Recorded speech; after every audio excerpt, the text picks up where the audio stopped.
안녕하십니까, 일일일식입니다. 오늘은 집에서 간단하게 따라 먹을 수 있는 요리, 고등어 미소조림입니다. 일본어로 사바미손이라고 그러죠. 같이 한번 만들어 보도록 하겠습니다. 이 고등어 갈치 명태가요, 원래는 우리 한국의 국민 생선이었죠. 자주 밥상에 올라오던 식재료였는데요, 지금은 전부 귀한 몸이 돼버렸어요. 근데 사실 이렇게 귀한데도 불구하고 오히려 수산물 소비는 점점 줄고 있다고 합니다. 이 생선이 귀해지면서 가격이 올라간 것도 있지만 세대가 바뀌면서 이 손질하기가 까다롭잖아요. 그래서 생선보다는 고기를 좀 더 많이 찾게 된 이유가 큰 것 같아요. 저는 개인적으로 생선을 좋아해서 그런지 모르겠지만 생선은 분명히 생선만의 매력이 있거든요. 그래서 오늘은 이 고등어 미소조림을 한번 해보려고 합니다. 생선 손질이 어렵잖아요. 그래서 오늘은 어렵게 안 하겠습니다. 이 시중에 나와 있는 이 손질된 필렛, 손질이 잘 되어 있는 이 필렛으로 만들 거예요. 그래야 여러분도 집에서 쉽게 따라 하실 수 있잖아요. 요즘은 물론 유통이 좋아져 가지고 고등어도 회로 많이 먹거든요. 이자카야 같은 데 가면 시메사바 같은 거 쉽게 볼 수 있잖아요. 다만 이 필렛은 생물로 먹을 수 있는 선도는 아니에요. 물론요, 조림이라도 선도 좋은 생물 고등어를 쓰면 훨씬 맛있죠. 그건 너무 당연한 얘기고요. 그렇지만 손질의 어려움이라든지 구입하는 과정이라든지 가격이라든지 이런 걸 모든 걸 고려했을 때 일단은 쉽게 따라 만드는 게 중요하니까 오늘은 필렛으로 고등어 조림을 한번 만들어 보고요. 고등어는 다음에 제철에 기가 막히게 손질하는 법을 한번 알려드리겠습니다. 플러스 시메사바 같은 것도 한번 제대로 한번 만들어 볼게요. 그래서 일단 오늘은 필렛을 사용할 거고요. 이 고등어가 시기적으로도 곧 금어기예요. 4월 15일부터 5월 15일까지 한 달간 금어기에 들어가거든요. 그 말은 이제 고등어 구하기도 점점 힘들지만 이제부터 산란기에 들어가는 고등어는 알을 베가지고요, 맛이 빠지는 시기입니다. 이게 산란이 끝나고 금어기가 풀린다 해도요, 직후에는 기름이 빠져서 맛이 없거든요. 그래서 손질된 필렛을 사용해서 조림을 만들 거고, 오늘 이 고등어 필렛은 국산이거든요. 근데 시중에는 요즘에 노르웨이산 고등어 필렛이 많아요. 수입산이라고 다 나쁜 게 아니거든요. 노르웨이산은 오히려 워낙 기름이 많아 가지고요, 구이도 맛있고 이렇게 조림해도 부들부들한 게 정말 맛있으니까 그런 선입견 갖지 말고 수입산이라도 꼭 한번 드셔보세요. 이 고등어를 한국에서는 보통 소금구이로 제일 많이 먹죠. 그 다음 이제 김치찜 같은 거 이렇게 많이 드시는데, 일본에서는 이걸 이제 초에 절인 회, 시메사바로 많이 먹고요. 그리고 이렇게 미소에 졸여 가지고요, 먹기도 하고 튀겨서도 먹기도 하고 정말 다양하게 고등어를 즐기고 있습니다. 그 중에서도 정말 간단한데 생각보다 많이 안 알려져 있고 개인적으로 저도 참 좋아하는 이 사바미소니, 바로 오늘 시작해 보겠습니다. 자, 오늘 재료는 사실 그렇게 많이 없습니다. 필수적으로는 이 고등어랑 비린내를 잡아줄 생강 정도만 있으면 되고요. 이 시금치랑 대파는 토핑인데 사실 뭐 굳이 없어도 큰 문제는 없습니다. 그렇지만 이제 먹기 좋게 이쁘게 담는 것까지가 요리잖아요. 그리고 이쪽은 이제 오늘 조미료 미리 계량해 두었는데요, 오늘은 사시스세소 모두 필요합니다. 이제 1일 1식 채널을 앞으로 꾸준히 보시고 좋아해 주시려면 주방에 이 정도 조미료는 이제 구비해 두시면 좋을 거예요. 그래야 제가 이제 앞으로 올려드리는 영상의 요리들을 가끔 집에서 따라 하시기가 편하거든요. 그래서 혹시 이 조미료들을 어디서 사야 할지 모르겠다 하시는 분들은 제가 더보기란에 쿠팡에서 주문할 수 있게 링크 남겨두겠습니다. 거기서 구매하시면 되거든요. 그래야 저도 수수료를, 여러분의 클릭이 저에게 큰 도움이 됩니다. 자, 우선 필렛부터 먼저 정리를 한번 해주겠습니다. 이 시중에 파는 필렛이요, 아무리 손질이 잘 돼 있어도 장가시가 남아 있거든요. 그래서 이렇게 표면에 있는 수분을 먼저 한번 제거해 주고요, 여기 이제 아가미 아래쪽 가마살이라고 하는 이 부분 뼈가 있으니까요, 여긴 그냥 과감하게 제거해 주세요.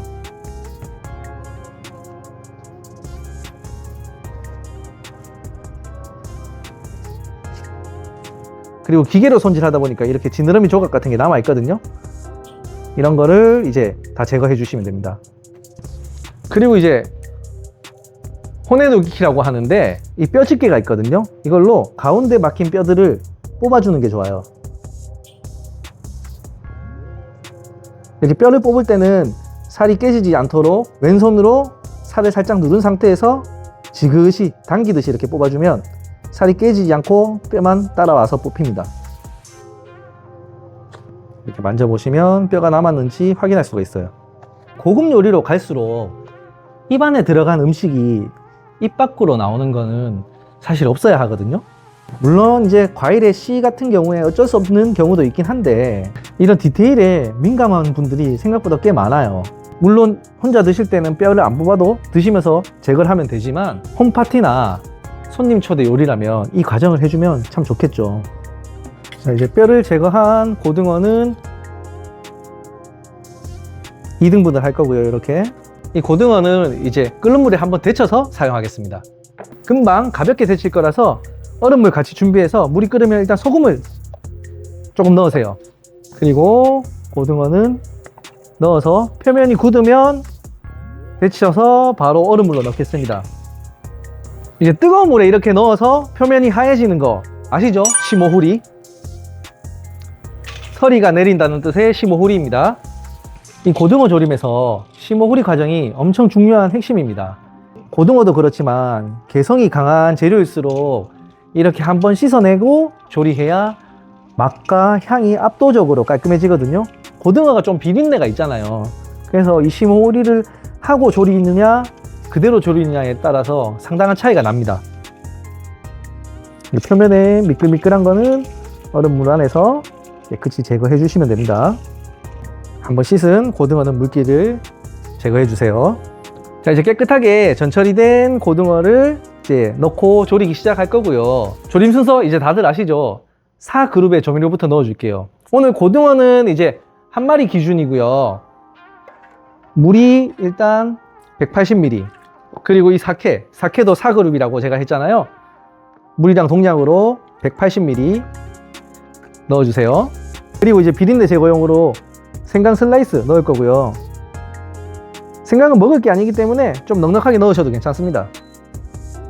이대로 불을 켜고 오늘은 설탕, 자라매, 황자라매 쓸 거고요. 30g 넣습니다. 이 고등어가 약간 풍미가 있는 생선이잖아요. 그래서 제가 감각 양약의 원리 알려드렸죠. 그래서 백설탕을 써도 되는데 저는 조금 입자가 굵고 풍미가 있는 황자라매를 써볼 거예요. 물론 자라매가 없으시면 백설탕으로도 충분합니다. 그리고요, 이제 지금 이 수분의 양, 이 양을 잘 기억하세요. 지금부터 이 수분이 줄기 시작하면 3번에 나누어서 제가 조미료를 추가로 넣을 겁니다. 처음에 끓을 때까지는 불을 좀 세게 가고요, 끓어오르기 시작하면 그때부터 불을 줄이시면 돼요. 자, 이렇게 끓어오르면 불은 살짝 줄이고 위에 떠오르는 거품들은 조금씩 제거해가면서 졸여주세요. 처음에는 뚜껑이나 종이호일 같은 거 덮으실 필요 없어요. 이 사케에 들어있는 알코올이랑 같이 비린내를 막 날릴 거거든요. 자, 이제 수분이 지금 한 15%, 20% 줄었거든요. 이때 이제 저만의 비결이긴 한데 이건 식초를 한 숟갈 정도, 약 15cc 정도 넣습니다. 사실 이건 정석은 아니거든요. 사시스세소 강의편에서 식초를 너무 일찍 넣으면 향이 날아간다고 했잖아요. 근데 이거는 향이 필요한 게 아니에요. 이 식초가 이 단백질의 응고를 도와주거든요. 그래서 살이 부스러지는 거를 좀 막아줘요. 그리고 이 오랫동안 앞으로 졸일 거니까 식초의 산미는 거의 다 휘발돼서 날아가거든요. 근데 조금 남아있는 그 산미가 맛의 밸런스를 기가 막히게 또 잡아줘요.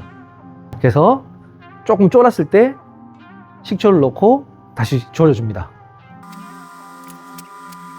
자, 이제 국물이 한 40-50% 절반 조금 안 되게 줄었거든요. 이제 두 번째 조미료를 투입할 거예요.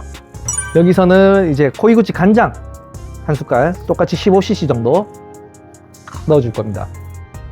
이거는 이제 간을 맞춘다기보다는 마지막에 넣을 미소가 사실 살 안쪽까지 침투가 그렇게 잘 안 되기 때문에 미리 밑간을 입혀주는 거거든요.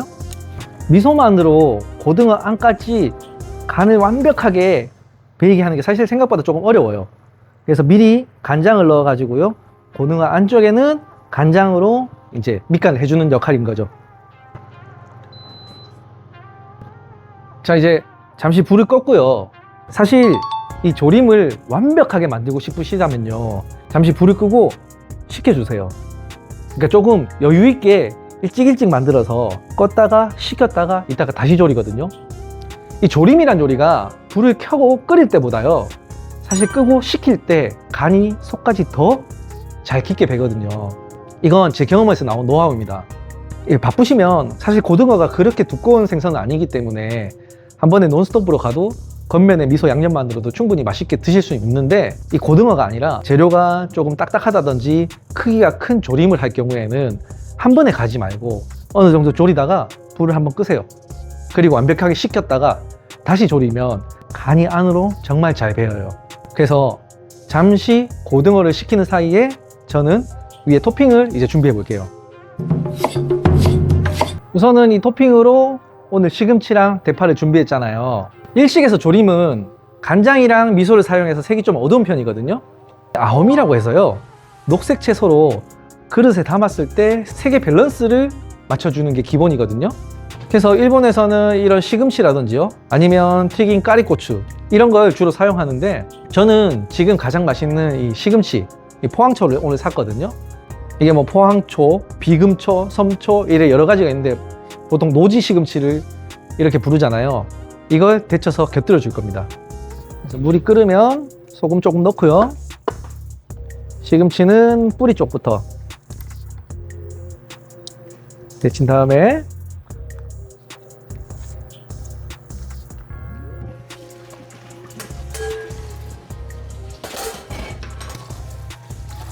재빠르게 찬물로 식혀서 준비해 두면 되고요.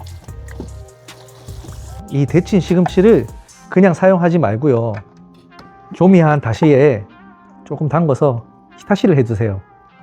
그냥 데쳐서 쓰면 시금치가 조금 싱겁잖아요. 그래서 이 미소로 간을 한 고등어랑 약간 겉돌 수가 있거든요.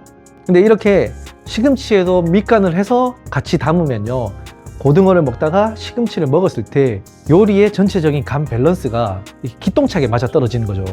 그래서 이런 작은 디테일 하나가 조금 번거롭지만 전문 요리랑 가정 요리의 차이를 만드는 것 같아요. 그리고 다음은 이제 일식 본명의 대명사죠. 시라가네기입니다. 이 시라가네기라는 게요, 흰머리를 뜻하는 시라가와 파를 뜻하는 네기가 합쳐진 용어거든요. 말 그대로 대파의 흰 부분을 흰머리처럼 가늘게 채 써는 거예요. 그래서 대파는 이렇게 반을 갈라서 힘을 빼고요,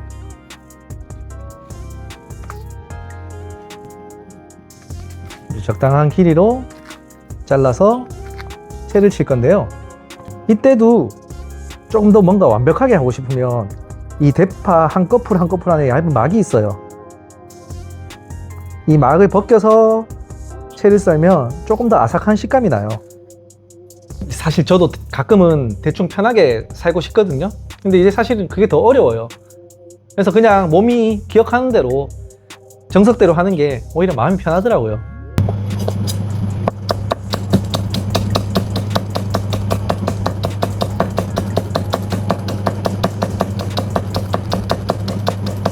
가늘게 채를 썬 대파는 흐르는 물에 조금 담궈서 매운맛을 빼고요, 아삭하게 살려서 이따가 올려 보겠습니다.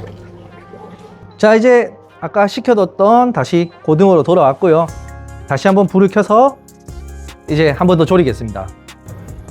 이제 국물이 이 정도 졸았으면 미소를 넣을 거고요. 오늘도 늘 제가 사용하는 부드러운 사이쿄 미소와 진한 하초 미소 두 가지를 20g씩, 각각 20g씩 1대1로 섞어서 써볼게요. 늘 말씀드리지만 다른 미소를 쓰실 때는 이 제품마다 용도가 다르니까 꼭 한번 확인하고 조절해 주시면 됩니다. 미소에 국물을 조금 넣어서 풀어서 넣어 줄게요.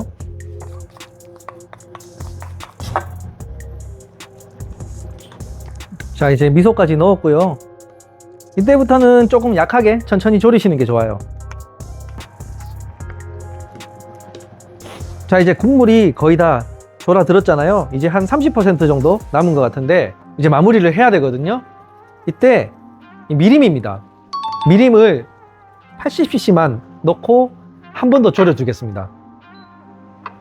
네, 여기서 이제 미림도 아까 말한 4그룹이잖아요. 근데 왜 지금 넣나 싶으시지 않으세요? 이게 사시스세소의 반란이 아니고요. 이 미림이 들어가고 나서 화면에 보일지 모르겠는데 이 미림은 성분이 설탕이랑 다르게 이제 포도당이나 메가당 같은 게 설탕 입자보다 엄청 고운 게 주성분이거든요. 그래서 이런 조림 같은 거에 넣으면 광택을 내는데 엄청 유리합니다. 지금 넣는 미림은 이 부족한 단맛을 채우는 동시에 남은 양념이 먹음직스럽게 이제 윤기를 입히는 역할이거든요. 그래서 미림이 들어갔기 때문에 미림에는 알코올이 있으니까 이 알코올을 날려주면서 마지막으로 절여주면 됩니다.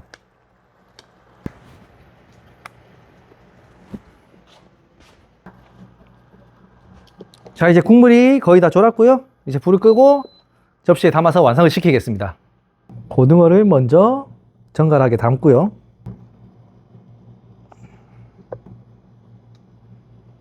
고등어 위로 국물을 자작하게 올려주고요.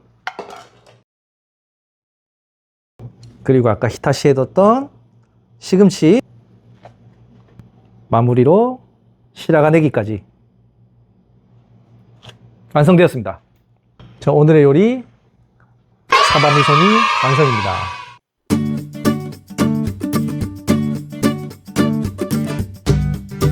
저는 이 맛있는 음식 먹을 때 항상 술을 좀 같이 곁들이는 편이거든요. 그래서 제가 제일 좋아하는 건 사실 하이볼이고요. 튀김류 같은 거에는 당연히 하이볼이나 맥주 같은 좀 탄산감이 있는 게 잘 어울리고, 회 같은 좀 차분한 요리에는 사케를 주로 먹는 편이거든요. 생각보다 막걸리는 그닥 좋아하진 않아요. 근데 얼마 전에 아는 지인분한테 선물로 받은 막걸리가 있는데 참 맛있더라고요. 그래서 이거는 뭐 광고는 아니고요. 이 대한백술이라고 하는 막걸리인데 찾아봐도 뭐 그렇게 정보도 많이 없더라고요. 왜 제가 막걸리 얘기를 했냐면 오늘 미소디잖아요. 이 미소가 약간 이 거쭉한 느낌이 있잖아요. 그래서 이 미소에는 사케도 잘 어울리고 막걸리도 잘 어울리거든요. 물론 제 개인적인 기준입니다만 증류주는 좀 맑고 투명한 느낌이어서 이런 농도가 있는 요리에는 좀 안 어울리는 것 같더라고요. 근데 사케라든지 와인이라든지 막걸리라든지 이런 발효주들은 미소랑 좀 잘 어울리거든요. 근데 와인은 향이 너무 좋잖아요. 그래서 오히려 미소랑 먹으면 좀 부딪히는 느낌이 있어서 주로 사케를 마시거든요. 사케 중에서도 요 시즌에는 주로 봄에 나오는 우순이골이라는 사케가 있는데 이건 완벽하게 걸르지 않아서 막걸리 정도는 아니지만 약간 은은하게 약간 뿌옇게 그 술지개미가 남아있는 그런 종류의 사케가 있거든요. 개인적으로 참 좋아하는 종류인데 이 얼마 전에 선물 받았던 이 막걸리가 맛있어가지고 오늘 미소니랑 굉장히 잘 어울릴 것 같더라고요. 막걸리가 도수가 13도라서 생각보다 좀 농도가 높아요. 그래서 저는 얼음에 언더락으로 이렇게 마시거든요. 막걸리 한잔 하고 맛있게 졸인 고등어도 먹고. 여러분들도 막걸리 좀 좋은 거 있잖아요. 묽은 거 말고 농도 진한 막걸리 이렇게 차갑게 언더락으로 해서 사바니손이랑 한번 드셔보세요. 정말 잘 어울리는 것 같아요. 제가 추천드립니다. 자, 이렇게 오늘 저와 함께 만들어본 사바미소니 어떠셨나요? 생선 요리가 손질이 번거롭고 비린내 때문에 좀 꺼려질 수는 있어요. 근데 이렇게 요즘에는 편하게 할 수 있는 필렛이라든지 이런 것들이 마트에 참 많이 있잖아요. 그래서 이렇게 쉽게 집에서 따라 하실 수 있는 조림 요리에 이 사시스세소의 순서, 그리고 마지막에 미림으로 광택을 내는 이런 작은 디테일, 이 한 끗만 더해서 집에서 만들어 보세요. 그러면 여러분의 주방도 저희 같은 일식 전문점 못지않게 깊은 맛을 낼 수 있는 공간이 되거든요. 그래서 고기만 너무 드시지 말고요. 이렇게 생선도 정성스럽게 한번 만들어서 스스로에게 건강하고 근사한 한 끼 집에 초대해서 친구나 지인분들한테 접대를 해도 좋고요. 꼭 한번 음식으로 감동을 선물해 보셨으면 좋겠습니다. 자, 언제나 궁금한 점은 댓글로 남겨주시고요. 오늘도 1일 1식이었습니다. 감사합니다.